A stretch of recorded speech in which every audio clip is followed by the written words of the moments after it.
स्थल कौन सा है? मैंने अभी कहा आपसे सियाचिन। कौन सा है? सियाचिन। माउंट एवरेस्ट की नवीनतम ऊंचाई कितनी है? 8,848.86 मीटर। कितनी दोस्तों? 8,848.86 मीटर। माउंट केटू का अन्य नाम क्या है? तो लिख लेना दोस्तों, इसका अन्य नाम है गॉडविन ऑस्टिन। क्या है? गॉडविन ऑस्टिन इसका अन्य नाम है और इसकी ऊंचाई कितनी है? 8,611 मीटर। अंगरिता शेरपा को किस नाम से जाना जाता है? इस पर नोट लगाओ। क्या? इस पर नोट लगाओ दोस्तों। Angrita Sherpa snow leopard of India. कौन है? Snow leopard of India. दोस्तों वो कौन है? लिख लेना, यह है मेरे दोस्तों अंगरिता शेरपा। बिना ऑक्सीजन सिलेंडर के, क्या बिना ऑक्सीजन सिलेंडर के माउंट एवरेस्ट की चढ़ाई करने वाले कौन थे? ये थे अंगरिता शेरपा। बिना ऑक्सीजन सिलेंडर, किसके? बिना ऑक्सीजन सिलेंडर के माउंट एवरेस्ट की चढ़ाई करने वाले थे अंगरिता शेरपा। अभी हाल ही में इनका निधन हो गया। क्या? अभी हाल ही में इनका निधन हो गया। क्वेश्चन नंबर 10 ये नोट कीजिएगा। अफ्रीका की सारी जानकारी तुम्हारी मुट्ठी में होगी अगली 5 मिनट के अंदर। आज है शनिवार। क्या? शनिवार है दोस्तों और आज हम जम के पढ़ने वाले हैं। बस तुम बने रहना। अभी एनटीपीसी का पेपर आएगा तुम्हारे सामने दोस्तों। तुम खुद कहोगे सर मजा आ गया, ये तैयारी अगर हमने कर ली ना पेपर तक, तो आप यकीन मानो एनटीपीसी, पटवार, स्टेट पीसीएस, कोई भी तुम्हारा एग्जाम हो रुकने वाला नहीं है। क्या? रुकने वाला नहीं है मेरे दोस्तों। जुड़िए मेरे साथ में और देखिए हाल ही में द ग्रैंड इथोपियन रेनेसा बांध, अफ्रीका के बारे में सारी जानकारी इस क्वेश्चन में तुम्हें मिलने वाली है। तो ज्योग्राफी के हिसाब से अति महत्वपूर्ण प्रश्न है। द ग्रैंड इथोपियन रेनेसा बांध चर्चा में रहा है। ये किन 3 देशों के मध्य विवादित है? पहले बाद में देखेंगे, पहले तुम देख लो मैप। क्या देख लो? मैप देख लो। यहां पर 3 देशों पर गौर करना। क्या? 3 देश हैं दोस्तों। एक तो देखो यह है इथियोपिया। कौन सा है? इथियोपिया देश आपको दिख रहा होगा। दूसरा मेरे दोस्तों यह है सूडान। मेरी जान, दूसरा देश सूडान है और तीसरा देश है इजिप्ट। क्या है? इजिप्ट या फिर मिस्र। अब देखो तुम्हें एक नदी दिखाई देगी दोस्तों, इस नदी पर गौर करना। क्या? नदी पर गौर करना। देखो मेरे लाडलो, यहां से एक नदी आगे बढ़ रही है, इसे कहते हैं दोस्तों नील नदी। देखो ये नदी आपको दिख रही है, इसमें एक सहायक नदी मिलती है जिसका नाम है ब्लू नील। मैं अलग पेन से दिखा दूं आपको, यही तो विवादित है, तो थोड़ा ढंग से सुनिएगा। ये जो ब्लैक कलर में है ना, इसका नाम है ब्लू नील। कौन सी नील है? ब्लू नील। और दोस्तों ये वाली जो विक्टोरिया झील, ये कौन सी झील है? विक्टोरिया झील। इस विक्टोरिया झील से कौन सी नदी निकलती है? तो नोट करना दोस्तों, इससे नदी निकलती है मेरे लाडलो व्हाइट नील। कौन सी नील है? व्हाइट नील है जो इससे निकलती है। ब्लू नील और व्हाइट नील दोनों कहां पर मिलती है? दोनों मिलती है मेरे लाडलो खार्तूम के अंदर। ये सबसे महत्वपूर्ण क्वेश्चन है। ब्लू नील और व्हाइट नील कहां पर मिलती है? खार्तूम के अंदर मिलती है। कहां पर? खार्तूम। और खार्तूम किसकी राजधानी है? सूडान की राजधानी है खार्तूम। किसकी है? सूडान की राजधानी है खार्तूम। यहां पर मिलती है। इसके बाद में ये कौन सी नदी कहलाती है? इसके बाद में दोस्तों ये नील नदी कहलाती है। कौन सी? नील नदी। नील नदी का वरदान किसको कहते हैं? अब सुनना विवाद। नील नदी का वरदान कहते हैं मिस्र को। किसको? मिस्र या फिर इजिप्ट को। मतलब नील नदी पर पूरी तरह निर्भर देश कौन सा है? निर्भर देश है दोस्तों मिस्र। अब देखना जो ब्लू नील है ना रसगुल्लो, ये ब्लू नील के ऊपर ही इथोपिया में, कहां पर? इथोपिया में एक बांध है। उस बांध का नाम क्या है? उस बांध का नाम है ग्रैंड इथोपियन रेनेसा बांध। कौन सा है? ग्रैंड इथोपियन रेनेसा बांध। ये कहां पर है? ये स्थित है दोस्तों ब्लू नील के ऊपर। कहां पर है? ब्लू नील। कौन बना रहा है? इथोपिया में इथोपिया बना रहा है। ये सन 2023 तक काम करना स्टार्ट कर देगा पूरा की पूरा। क्या ग्रैंड इथोपियन रेनेसा बांध दोस्तों 2023 तक अपनी पूर्ण क्षमता से कार्य करेगा। क्या पूर्ण क्षमता से। इसका उद्देश्य क्या है?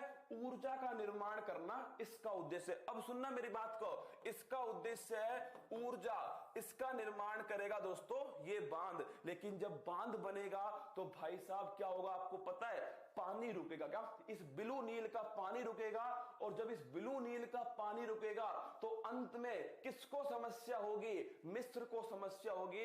इसके पास ही दोस्तों पानी कम पहुंचने वाला है। क्या पानी कम पहुंचने वाला है। तो विवाद किस चीज का है? विवाद है दोस्तों, लिखना, विवाद किस चीज का है? अगर तुमसे पूछे विवाद किसका है तो मिस्र क्या कह रहा है? मिस्र कह रहा है मेरे लाडलो कि हमारे पास पानी की समस्या, पानी का संकट उत्पन्न होगा सिंचाई के लिए, पेयजल के लिए, क्योंकि हमारी तो सब कुछ डिपेंड किसके ऊपर है? नील नदी के ऊपर है। हम तो नील नदी का वरदान है। क्या मिस्र को बोलते हैं नील नदी का वरदान। अगर ये पानी रुक गया ब्लू नील का तो हमारे ऊपर समस्या हो जाएगी। इथोपिया क्या कह रहा है दोस्तों? इथोपिया कह रहा है कि हमारा जो गरीब इलाका है वहां पर हमें क्या करना है? वहां पर हमें ऊर्जा की उपलब्धता करनी है, बिजली देनी है। इसके लिए क्या करना पड़ेगा? इसके लिए हमें बांध बनाना पड़ेगा। सूडान कह रहा है मैं ऐसे ही फंस गया। क्या मैं तो दोस्तों ऐसे ही फंस गया तुम दोनों के बीच में। तो तीन देशों के बीच में विवाद है दोस्तों ग्रैंड इथोपियन रेनेसा बांध। लेकिन तुमसे पूछ ले ये नदी कौन सी है जो विवादित है, तो लिख लेना ये नदी है दोस्तों नील नदी। कौन सी नदी है? नील नदी। और नील नदी भी कौन सा? Blue Nile. कौन सा? ब्लू नाइल रिवर है। और ये बांध कहां पर बन रहा है? इथियोपिया के अंदर बन रहा है। कहां पर? इथियोपिया के अंदर। इसमें विवाद किस किस के बीच में है? इथियोपिया, मिस्र और सूडान के बीच में विवाद है। विवाद क्यों है? तो पानी को लेकर विवाद है इथियोपिया, मिस्र और सूडान के बीच में। अब देखो अफ्रीका के कुछ महत्वपूर्ण प्रश्न तुम्हारे सामने है। अब देखना मेरे लाडलो, ये अफ्रीका है। अगले 4 मिनट में अफ्रीका तुम्हारे कदमों में होगा। सुन लो मेरी बात। देखिए अफ्रीका में दोस्तों तीनों रेखाएं गुजरती है। किससे? अफ्रीका महाद्वीप से तीनों रेखाएं गुजरती हैं। तो पहला क्वेश्चन आपसे पूछे, भूमध्य रेखा भी गुजरती है मेरे लाडलो। इसके साथ में कौन सी? भूमध्य रेखा, कर्क रेखा। कौन सी रेखा? कर्क रेखा 23.5 डिग्री नॉर्थ। और दोस्तों साथ में मकर रेखा। कौन सी है? मकर रेखा 23.5 डिग्री साउथ।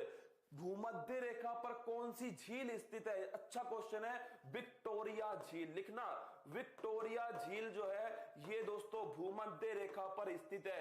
एक क्वेश्चन मान के चलना तुम दोस्तों इस स्लाइड के अंदर से, विक्टोरिया झील जो है ये भूमध्य रेखा के ऊपर स्थित है। दूसरा क्वेश्चन दोस्तों, मकर रेखा को 2 बार काटने वाली नदी कौन सी है? लिखना लिम्पोपो नदी। कौन सी है? लिम्पोपो नदी। ये मकर रेखा को 2 बार काटती है। किसको?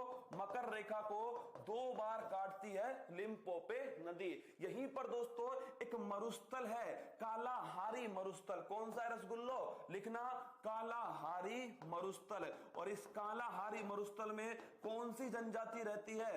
बुशमैन जनजाति रहती है। और मेरे लाडलो यहां पर कांगो में एक मरुस्थल है, जिस कांगो में एक जनजाति है पिग्मी जनजाति। विश्व की सबसे छोटे कद की जनजाति कौन है?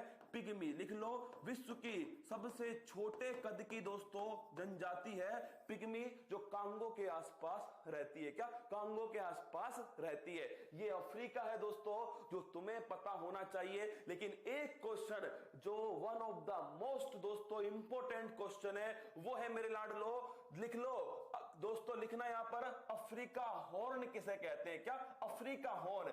इसे समझ लेना, जो समझेगा उसे रसगुल्ला दूंगा थोड़ी देर बाद में। देखो ये जो इलाका है ना दोस्तों इसे कहते हैं अफ्रीका हॉर्न। कैसा कहते हैं? इसे कहते हैं दोस्तों हॉर्न ऑफ अफ्रीका। मैं लिखता हूं यहां पर, इसे कहते हैं मेरे लाडलो, इसे कहते हैं हॉर्न ऑफ अफ्रीका। क्या बोलते हैं? Horn of Africa. अगर पूछे हॉर्न ऑफ अफ्रीका में कौन कौन से देश शामिल हैं, स्टार लगा के नोट कर लो। अगर तुम कुछ बड़ी तैयारी कर रहे हो ना दोस्तों, तो ये क्वेश्चन तुम्हारे लिए अति महत्वपूर्ण है। हॉर्न ऑफ अफ्रीका मैं यहां लिख रहा हूं दोस्तों, हॉर्न ऑफ अफ्रीका लिख लो। हॉर्न क्यों कहते हैं मेरे दोस्तों, इसकी आकृति कुछ इसी तरह की है, हॉर्न ऑफ अफ्रीका। इसके अंदर आते हैं इथियोपिया। मैं फिर कह रहा हूं दोस्तों, स्टेट पीसीएस लेवल का सवाल है, इथियोपिया। दूसरा देश आता है इसमें इरिट्रिया, कौन सा, इरिट्रिया। एक आता है इसमें जिबूती, कौन आता है, जिबूती। और एक आता है इसमें सोमालिया, कौन आता है, सोमालिया। चारों की चारों दोस्तों अति महत्वपूर्ण। तुमसे बार बार इसलिए कह रहा हूं कि ये हॉर्न ऑफ अफ्रीका अच्छा पेपर होगा तो ये सवाल पूछेगा, हॉर्न ऑफ अफ्रीका में कौन कौन से देश हैं, इथियोपिया, इरिट्रिया, जिबूती और सोमालिया। स्टार लगा के नोट कर लो चारों देशों के बारे में। अब देखिए लल्लन टॉप बात की बात